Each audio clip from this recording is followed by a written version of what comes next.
This video was sponsored by Skillshare. You got a skill you're interested in pursuing but don't know where to start? Well, Skillshare's got over 30,000 classes to choose from, guaranteed to help you out. If you're an aspiring rapper or producer, you can check out Samus's lyric writing course, or DJ King Arthur's series on how to punch up the depth and quality of your sound when recording. Even if you're just starting out as a musician in general, they've got all types of classes on music fundamentals, like vocal training, music theory comprehension, the basics of playing piano and guitar, seriously, anything you're possibly thinking of. And hey, if you just recently started getting paid for what you like doing, there's a bunch of videos on there on filing as a small business just in time for tax season. The first 1,000 people who go to the link below will get a free trial of Skillshare Premium, and after that it's less than $10 a month for an annual subscription anyway, so if that sounds good, definitely scroll down to the description below and click the link. What's going on, y'all? Rap Critic here, and let's talk once more about Lil Nas X. Cause the MC with the weird mashup of 3 other rappers' names is back with a smash hit that lit up the charts this past month, earning his second #1 hit, and thank God too, cause this one's a banger that really grabs your attention in a world that currently, needless to say, has been pretty monotonous for like a while now. I mean, entertainment-wise, the beginning of any calendar year feels like a dumping ground for Z-grade Hollywood material and leftover singles running out the clock from their popularity the year before. But this year's cycle was especially dead in the water, as all heavy hitters in their respective industries waited for a more profitable time to kick things into high gear. But it's a new day of spring blossoming things back into life in the unfolding 2020 year. It's getting warmer outside, vaccinations are rolling out, it's feeling like an end to our collective isolation is in sight. And it looks like the person leading the charge music-wise is gonna be your boy Lil Nas X, a still fresh-faced artist with a provocative new song and accompanying music video for MONTERO, parentheses, Call Me By Your Name. And yeah, Lil Nas had come out on social media and encoded messages in his album art, but this song serves as his official coming out single, with his queerness being front and center in his imagery and lyrics of the song. And just having a #1 single by a gay black hip-hop artist who's out and proud truly feels like a watershed moment. The out-of-nowhere novelty of his last smash hit kicked the country genre's doors down, and just in time to prevent him from being remembered as a one-trick pony who kept making Old Town Road remixes, he comes back with an even more ambitious outing that embraces his sexuality in a way that feels like another gut punch to the status quo of yesteryear. Seriously, after this video I witnessed, I couldn't help but get a rush of enthusiasm for how the winds of change are going to move us into a new era of music on the horizon. And while I'm eager to give my thoughts on how I feel about it as a whole, with it being the first new single in a while to really light up the charts and shake things up in the music world, I want to see what other people's perspectives are. So let me flick over to the internet real quick, just to see what new conversations are being had about such a fresh new single. Lil Nas X accused of Satan worship. What the satanic panic over a pop song? Are we still doing this in 2021?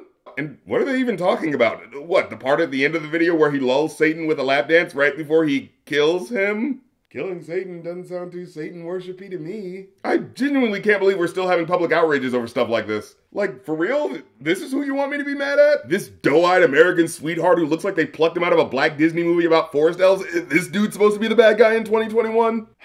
I'm just not buying it. And I would have said people were exaggerating the controversy if it wasn't for the fact that I actually did see in real time a slew of hateful comments that were legitimately disgusted and angry over the satanic visuals, as well as the homoerotic pole dancing people saw first in the teaser trailer before it came out. But hey, as much as I did witness it, you know, with stuff like this, there is always the chance that it's an AstroTurf controversy hyper-focusing on a few closed-minded randos on Twitter. So you know what, let's get some names here, like a name I might actually recognize. For real, who's lived through the last year of politics and still thinks devil horns in a music video is the thing to raise a moral panic about? Who's this stuffy old grandpa I assume just discovered Twitter after waking up out of a 20-year coma and can't find anything else to complain about other than what scary music their grandchildren were listening to? Joyner Lucas? The modern millennial rapper Joyner Lucas? Are you kidding me? What the hell's his problem? Weird thing is, when you look up what he said, it's more mealy-mouthed and half-hearted than you'd expect. He starts off like, oh, well, you know, he's just doing this video with the devil in it to promote his music and get people talking. Like, I don't think he really worships the devil. Oh, you think someone putting cool-looking evil shit in their music video might not automatically mean they're in a deal with the devil? Fantastic deduction powers you got there. But his follow-up tweet is the kicker. I think the biggest problem for me is the fact that he doesn't understand Old Town Road is every kid's anthem. Children love him for that record. They tuned in and subscribed to his channel. So with no disclaimer, he just dropped some left field-ish and all our kids seen it. Okay, so first of all, even Lil Nas X immediately clowned him on Twitter by pointing out that Old Town Road has lyrics about adultery and drugs and not to mention boobies. Dude was never intentionally reaching for a child audience, so the claim so was ridiculous on his face. But second, I noticed in that second message he didn't seem to actually specify what he thinks the children shouldn't be exposed to that was in the video. What, the image of a devil in a kitschy music video? Yeah, I think the kids are going to be able to get over that. Is it really just about the Satan worship he mentioned earlier? Well, that doesn't make sense, because like I pointed out, X kills the devil at the end. Why would a Satanist depict himself killing Satan? Like, dude, did you even watch the whole video? Or did your calls for people to think of the children happen right around the time this part came up? I get the feeling he just saw that part and went, ew, a dude on a pole, girls are supposed to do that, but if he's gay and I'm watching someone be gay, well, what if the act of watching it makes me gay? What if a man comes in and sees me watching it, and then a woman comes in and sees us watching it and thinks we're gay? We're gonna be homos by association, dog. Well, I certainly hope you're not the type of person who thinks that way. Because if you don't want kids to ever see a gay person existing, it's because you think they're not an example of a person it's okay to be. And that's pretty exclusively the line of thinking of closed-minded dickheads who are too stupid to realize their opinions are based on nothing but ignorance and misinformation. So, you know, I hope you're not that type of guy. And please, don't let these types get away with saying shit like, oh no, it's not him being gay, it's just the supercharged sexuality that's the problem. Because hip-hop has a whole history of rap videos with big booty chicks in tiny underwear that you should be screaming, won't somebody think of the children over first before you ever get to a video depicting a lap dance between two guys with their pants on. Oh, I think it's funny reactionaries got so caught up with the satanic gay panic stuff because it served as an immediate reminder of the ostracization queer people still have to deal with. The rejection and otherization from closed-minded friends, families, and religious institutions that sees queer folks as inherently damned for their supposed perversions. So the imagery in this video feels even more poignant by just owning how evil they think he is. It's like, you already think I'm cursed, so fuck it. Why not embrace the aesthetic? Dude straight up anticipated the demonization of his queerness he was gonna get, and by nature of the video's visuals, just threw their demonic boogeymen back in their faces. And all the homophobes blinked like a bunch of punk-ass bitches. So, seriously, can we stop with these recycled freakouts for social topics we addressed like 2 decades ago? Because if we can look past people's irrational reactions, the music video is just stacked with layers of meaning, and has an artistic ambition you just don't see out of a lot of chart-topping songs. Starting with the title itself, Montero, which at first sounds like some cool nightclub, or like an exotic Spanish party city like Ibiza or something. And he plays up the aesthetic of that feeling with the dancing flamingo guitar that flutters all around the beat. Montero. However, the song title is actually derived from Lil Nas X's real first name. And in the music video's intro, it sets up Montero as a world of fantasy to let all your inhibitions go, to be and do whatever you want. In life, we hide the parts of ourselves we don't want the world to see. But here, we don't. Welcome to Montero. Making the song ultimately about how he could only find freedom from judgment and persecution in his own mind. And actually, he brought up the fact that it's his real name in a social media post during the lead up to the video's drop, and a note to his 14-year-old self about how the song is dedicated to his past life as a closeted young boy, going on to say that he wants the release of the song to serve as a beacon of hope and visibility for those who've been pushed to the margins because of their sexuality. And then there's the subtitle, Call Me By Your Name, of course a reference to the film and book of the same name about a gay relationship. However, the meaning of the title ties into an overall theme all people experience when it comes to love, as the deeper meaning of the title is derived from the author's reference to a Greek origin story of what we today call soulmates. According to them, we all used to have another person attached to us who was everything we ever looked for in a partner. And when we search for love, we're trying to search for that person again. That special one who's so perfect for you that your desire to be a part of each other feels like you're bonded to them, to the point where one lover could call the other by their own name and it wouldn't feel weird, because it'd just feel like an illustration of how fluidly intertwined their identities have become. But it's the way the narrative unfurls as the song progresses that makes me really enjoy it from a lyrical perspective. See, it starts simple with the guy he likes texting him to come over. I called it bad just today. You hit me with a call to your place.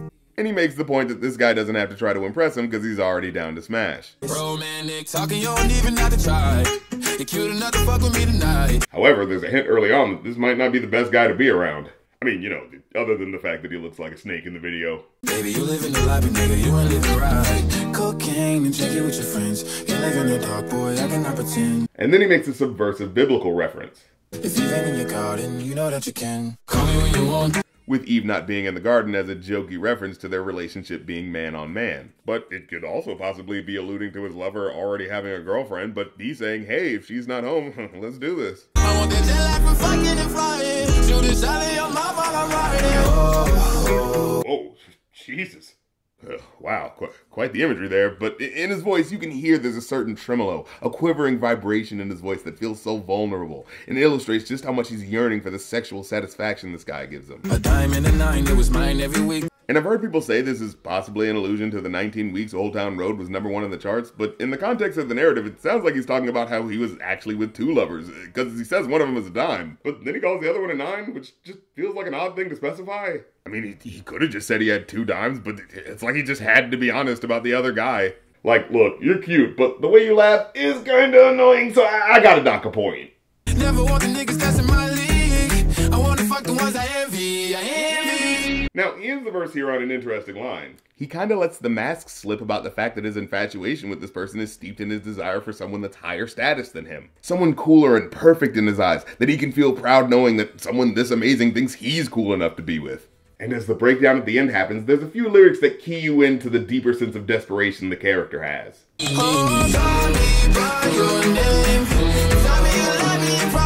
He specifically tells him to say it in private, to keep what they have a secret, either alluding to the lover he's cheating on for him, or as just a general reference to the reality queer folks face needing to hide their expressions of love from societal persecution.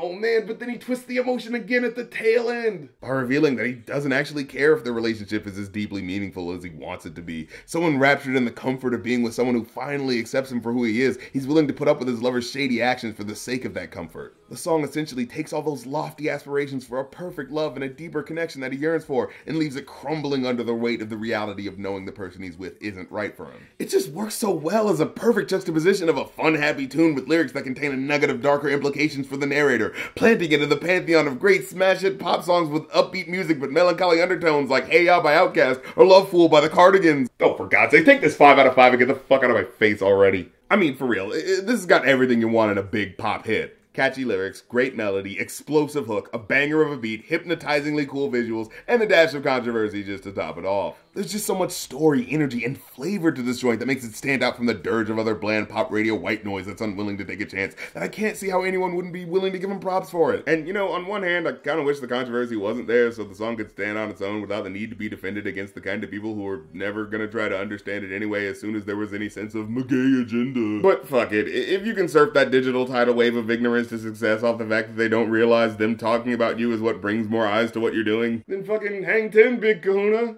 But hey, if you really think Lil Nas X is being sent by the devil, then you're right. He was sent by the devil. And he's going to kill you and make all your children be gay by telling them gay people exist unless you give me $10,000 right now. You know, this fearmongering shit actually sounds like a sweet grift. Hey, everyone watching this with homophobic uncles, clip this next part and share it on their Facebook pages. Are you also mad as hell about the new video by Lil Nas X, MONTERO, or Manta Ray, or whatever the hell it is? Well, smash that like button and share this video and Ko-fi link until we can get the $10,000 needed to get Lil Nas X's video banned off of YouTube. And I'm a black guy who agrees with you about how scary that other black guy is, so you know you can trust me. If you care about the children who might unwittingly be exposed to this filth, donate now and share this video without really looking into it like you do with all the other videos that validate your anger, and we'll have the $10,000 we need to shut Lil Nas X down! Let's get kids back to watching quality YouTube videos for children, like those Elsagate videos, or the ones where characters from stolen intellectual properties dance together for a really long time. Just good wholesome kids YouTube content. Well, that's the episode. Leave a like if you like because it helps, comment if you have something to say because it helps even more, and hit the subscribe and the bell button afterwards because the bell is what actually alerts you to new episodes. And if you want to keep up with everything I'm doing, check out my link tree below for Twitch streams, merch, movie and album review podcasts, and any other stuff I'm up to. So check all that fun stuff out and I'll catch you next time. Peace.